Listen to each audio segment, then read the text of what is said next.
لا إله إلا الله ولي الصالحين.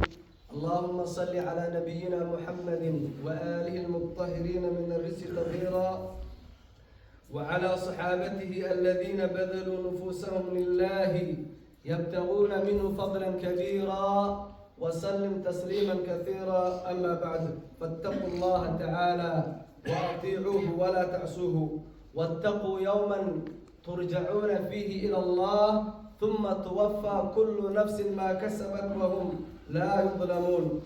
إنه ما منا من أحد إلا هو آخذ كتابه بيمينه أو بشماله، فأما من أوتي كتابه بيمينه فيقول هاؤم اقرءوا كتابيه إني ظننت أني ملاق حسابيه، فهو في عيشة راضية في جنة عالية قطوفها دانية، كلوا واشربوا هنيئا بما أسلفتم في الأيام الخالية. وأما من أوتي كتابه بشماله فيقول يا ليتني لم أوت كتابيه ولم أدر ما حسابيه، يا ليتها كانت القاضية ما أغنى عني ماليه، هلك عني سلطانيه، خذوه فغلوه ثم الجحيم صلوه ثم في سلسلة ذرعها 70 ذراعا فاسلكوه، إنه كان لا يؤمن بالله العظيم ولا يحض على طعام المسكين،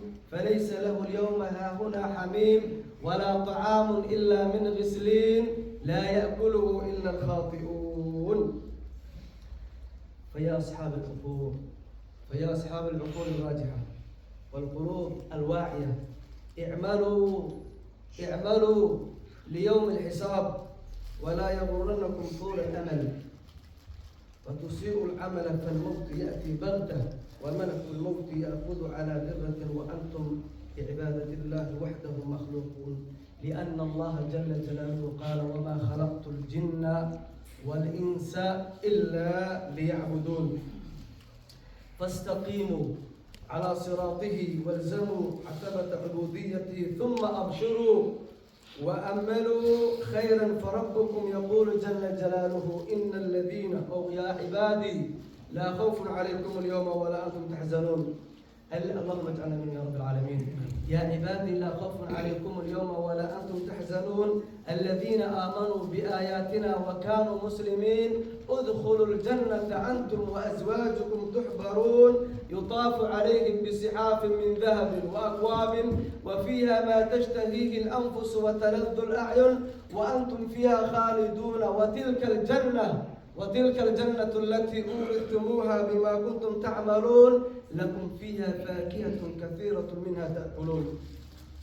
إن الذين قالوا ربنا الله ثم استقاموا تتنزل عليهم الملائكة ألا تخافوا ولا تحزنوا وأبشروا بالجنة التي كنتم توعدون، نحن أولياؤكم في الحياة الدنيا وفي الآخرة، ولكم فيها ما تشتهي أنفسكم ولكم فيها ما تدعون نزلا من غفور رحيم. فاتقوا الله عباد الله ولا تمنوا فتندموا حتى لا ينفعكم الندم، واعلموا أن الله صلى على نبيه وأمركم بذلك، فقال جل جلاله إن الله وملائكته يصلون على النبي يا أيها الذين آمنوا صلوا عليه وسلموا تسليما. اللهم صل على نبينا محمد وآله وصحبه أجمعين، لا سيما بعد الخلفاء الراشدين. اللهم أعز الإسلام والمسلمين وأذل الشرك والمشركين ودمر أعداءك أعداء الدين يا رب العالمين. اللهم انصر من نصر الدين واخذل من خذل الدين. اللهم انصر إخوان المسلمين المستضعفين في سبيلك في كل مكان يا رب العالمين. اللهم قوهم يا قوي يا متين يا فعال لما يريد.